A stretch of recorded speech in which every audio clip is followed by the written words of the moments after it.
మీరు most successful pan India choreographer and నాకు తెలిసిన నాన్ కాంట్రవర్షియల్ ఇప్పటివరకు ఎలాంటి విభేదాలు కానీ ఎటువంటి సిచ్యువేషన్స్ రాలే. బట్ ఇటీవల కాలంలో మీ గురించి రాంగ్ ప్రాపగాండా జరుగుతుంది అండ్ ఏం సరే దాని గురించి ఏం లేదు.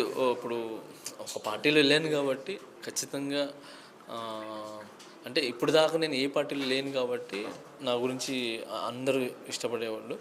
బట్ ఇప్పటికి ఇష్టపడతారు. Cinema is different, parties is different. Okay, ఇప్పుడు అది ఆ పార్టీ వాళ్ళు ఇష్టపడతారు, మిగతా పార్టీ అంటే వీళ్ళనే కాదు, నాకు వైసీపీ నుంచి కానీ మిగతా అంటే ఏమేమి ఉన్నా వాళ్ళందరూ కూడా నన్ను ఇష్టపడతారు. యాజ్ ఏ ఒక హ్యూమన్ ఏమంటారు, ఒక మనిషిగా ఒక నన్ను ఇష్టపడతారు. చాలామంది ఫోన్ చేస్తారు, మాట్లాడతారు.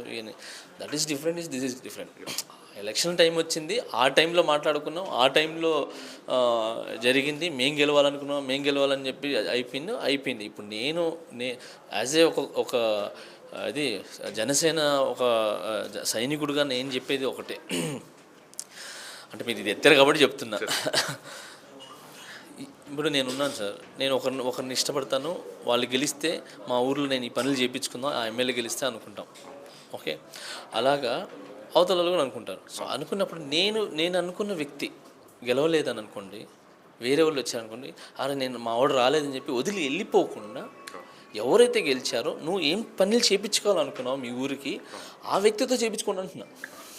సో అలా కలిసిమెలిసి చేయించుకుంటే విభేదాలు ఉండవు, ఏమి ఉండవు, ప్రాబ్లం ఉండదు. సో వైసీపీ రాలేదు కదా మేము వెళ్ళిపోతాం మాకెందుకు అని అనుకోకుండా, ఆ ఊర్లో ఎవరు గెలిస్తే వాళ్ళు, బీజేపీ గెలిస్తే బీజేపీ, టీడీపీ గెలిస్తే టీడీపీ, నేను జనసేన గెలుస్తుంటే జనసేన, అంటే అక్కడ ఏ ఊర్లో ఎవరు ఎమ్మెల్యేలు ఉంటారో వాళ్ళతో మీరు గెలిస్తే ఏం చేయాలనుకున్నారో అది చేయించుకోండి. సో అలా చేయించుకుంటే అందరూ కలిసిమెలిసి ఉండొచ్చు, ఆంధ్రప్రదేశ్ బాగుంటుందని నేను అనుకుంటున్నాను. సో ఆ విధంగా చేసుకోవచ్చు. బట్ ఈ ఆరోపణలు అనేది కామన్, ఒక పార్టీలో ఉన్నాను కాబట్టి వస్తూ ఉంటాయి. సార్ మీరు one of the top most choreographers in టీఎఫ్ఐలో. సో ఇప్పుడు కొత్త బాధ్యత వచ్చింది మీకు ప్రెసిడెంట్గా. అంటే హౌ యూ మేనేజింగ్, అంటే ఎలా మేనేజ్ చేస్తున్నారు సార్? బోత్ కైండ్ ఆఫ్, అంటే వెరీ స్ట్రెస్ఫుల్ జాబ్, దానికి తగ్గట్టు మళ్ళీ వెనకాల నుంచి ఇవన్నీ వస్తూ ఉంటాయి అండ్ ఫ్యామిలీ ఉంటారు. అండ్ ఇందాక మీ మిసెస్ కూడా మాట్లాడుతూ మేము చాలా ఎఫెక్ట్ అయ్యి ఉన్నామని చెప్పున్నారు. సో వాస్తవానికి చెప్తే ఈ పోస్టులు అనేది చాలా ఇబ్బంది. అంటే అర్ధరాత్రులు ఫోన్ చేస్తారు, అంటే ఒక టైం అనేది ఉండదు. ఏ టైంలో అంటే వాళ్ళు ఫోన్ చేసి మాకు అది ఎందుకు రాలేదు, మా పేమెంట్ రాలేదు, నాకు అది రాలేదు, నాకు ఇది రాలేదు అంటారు. బట్ నేను చెప్తున్నది అంటే మనకు కోరి ఏదో మంచి చేయాలని వచ్చాం కాబట్టి ఇవన్నీ వస్తుంటాయి. సో అవన్నీ వస్తున్నాయని చెప్పి మనం బాధపడిపోయి చేస్తే అది లీడర్షిప్ కాదు. సో వాళ్ళందరూ నన్ను ఎందుకు నమ్ముకొని గెలిపించారని అంటే, జానీ మాస్టర్ అయితే గట్టిగా నిలబడతారు, ఎన్ని ఆరోపణలు వచ్చినా ఏమొచ్చినా కూడా నిలబడి మాకు ఒక మంచి దారి చూపిస్తాడు, మాకు ఉపాధి కలిగిస్తాడు, మాకు సంక్షేమాలు ఇస్తాడు, ఇవన్నీ చేస్తారని చెప్పి వాళ్ళు గెలిపించుకుంది. సో నాకు ఆ గెలిపే ఉంది, వాళ్ళ సంక్షేమాలు వాళ్ళ ఉపాధి చేయాలనేది ఉంది, కానీ ఇవన్నీ నాకు పెద్ద సమస్యలు కాదు అంతే. సార్ మీకు చాలా విస్తరంగా ప్రమోట్ చేస్తున్నారు. జనసేన పార్టీకి వచ్చినప్పుడు మీరు చాలా బాగా క్యాంపెయిన్ చేస్తున్నారు నెల్లూరులో. నేను 2-3 టైమ్స్ మీటింగ్స్ కూడా వచ్చున్నా. సో ఇప్పుడు ఆయన అక్కడ కూటమిలో అధికారంలో ఉంది. సో ఇలాంటి ఒక అసోసియేషన్ మీరు ప్రెసిడెంట్గా ఉన్నారండి. డెఫినెట్గా ఒక గవర్నమెంట్ నుంచి సపోర్ట్ అయితే మీకు పర్టికులర్గా కావాల్సి ఉంటుంది. సో ఎలాంటి అడుగుదాం అనుకుంటున్నారు సార్ కళ్యాణ్ అన్నకి నేను సపరేట్గా అడగాల్సిన అవసరం లేదు. ఎందుకంటే ఆయన ఇండస్ట్రీలో ఉన్నారు, ఈ బాధలు తెలుసు, ఇక్కడ ఎవరెవరు ఎలా ఉన్నారో తెలుసు. ఆయనే ఒక నిర్ణయం తీసుకుని వచ్చి ఈ ఇండస్ట్రీకి ఏం చేయాలనేది ఆయన దగ్గర ఒక ప్లాన్ ఉంది. సో అది తొందరలో చెప్తారు, అమలు పరుస్తారు. ఇదే విషయంలో కూడా కాంట్రవర్సీలో కళ్యాణ్ గారి పేరు కూడా వస్తుంది దీని విషయంలోనా. ఇంకా అంతే. అంటే ఇప్పుడు నా వెనకాల ఏమన్నా కళ్యాణ్ అన్న అంటే ఇది నేను ఒక పార్టీలో ఉన్నాను. సో కళ్యాణ్ అన్న ఇప్పుడు డిప్యూటీ సీఎం అయినారు, అన్ని శాఖలు అన్నీ తీసుకున్నారు. సో ఇప్పుడు ఎవరినైనా టచ్ చేస్తే మనం ఎవరినో టచ్ చేయాలి, మనం ఫేమ్ అవ్వాలి, టచ్ చేయాలి. కళ్యాణ్ అన్న ఉన్నారు, సో ఆయనకి పంపించా అని చెప్పి ఒక్కొక్క ఇచ్చేస్తే నేను భయపడతానని అనుకున్నారు. యాక్చువల్లీ నేను దేనికి భయపడను. ఎందుకనంటే కళ్యాణ్ అన్నకి తెలుసు నేనేంటో, ఓకే, మీకు అందరికీ తెలుసు.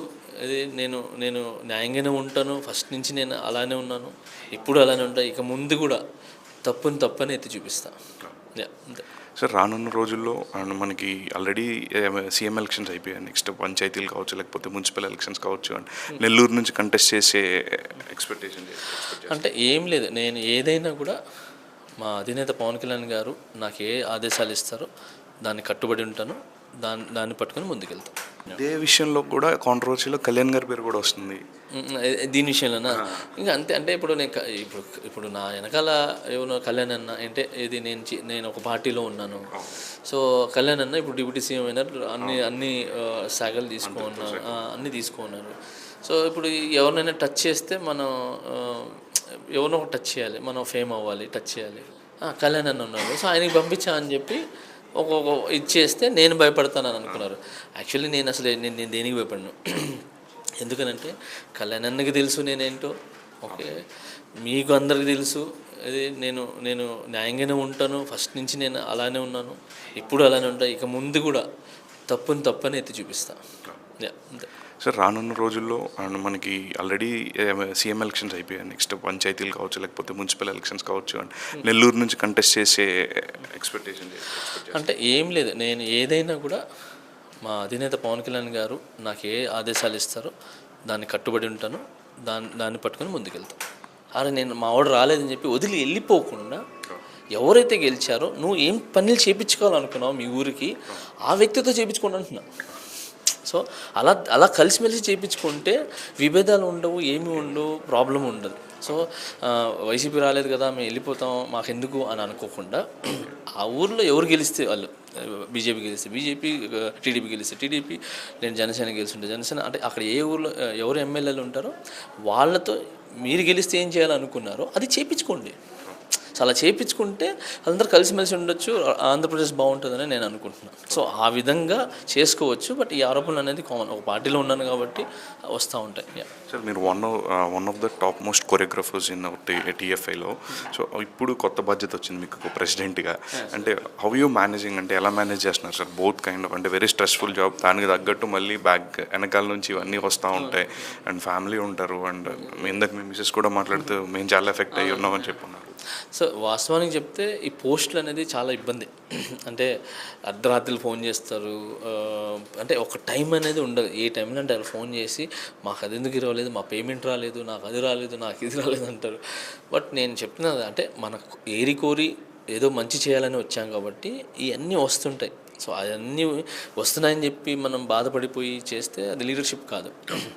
సో వాళ్ళందరూ నన్ను ఎందుకు నమ్ముకొని గెలిపించారని అంటే జానీ మాస్టర్ అయితే గట్టిగా నిలబడతారు, ఎన్ని ఆరోపణలు వచ్చినా ఏమొచ్చినా కూడా నిలబడి మాకు ఒక మంచి దారి చూపిస్తాడు, మాకు ఉపాధి కలిగిస్తాడు, మాకు సంక్షేమాలు ఇస్తాడు, ఇవన్నీ చేస్తారని చెప్పి వాళ్ళు గెలిపించుకుంది.